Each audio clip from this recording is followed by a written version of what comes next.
ఇక్కడికి 1% కూడా నష్టం రాదు. ఇప్పటివరకు చేతులు కాల్చుకున్న వాళ్ళందరూ సరిగ్గా ఫాలో కావటం వల్లనే అయింది. ఇది మీరు గమనించాలి. ఇందులో ఎటువంటి సందేహాలు లేవు. మీరు ఎప్పుడైతే సుభాష్ పాలేకర్ కృషి 100% ఫాలో అవుతారో ఫస్ట్ ఇయర్లో కూడా ఎటువంటి నష్టాలు రావు. ఇది నేను మీకు చెప్పగలిగింది. థ్యాంక్ యూ అండి. సైడ్ ఎఫెక్ట్స్ ఉంటాయి, కాకపోతే ఎవరైతే గట్టిగా కొంచెం స్ట్రాంగ్ ఉంటారో వాళ్ళకి అవి బయట పడవు.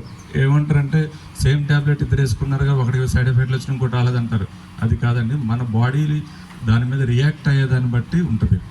సో అది మనం కనుక్కొని చేసుకోవాలి. ఇప్పుడు మీ ట్యాబ్లెట్ 10 సంవత్సరాలు వేసుకున్నా నాకేం రాలేదు నీకైంది అని చెప్పేసి అట్లా కాదు. సో బాడీలో బయాలజీ అనేది అందరికీ ఒకేలా ఉంటుంది, కాకపోతే అది రియాక్ట్ అయ్యే విధానం బట్టి ఉంటుంది అనమాట. మీకు ప్రతిదీ తీసుకున్నది ఒక ట్యాబ్లెట్ తీసుకుంటే మనకి కొన్ని ఎఫెక్ట్ అనేవి వారంలో కనపడే ఉంటాయి, 6 నెలలకు కనపడే ఉంటాయి, కొన్ని 30 ఏళ్ళకి కనపడేవి కూడా ఉంటాయి. సో మనకేంటంటే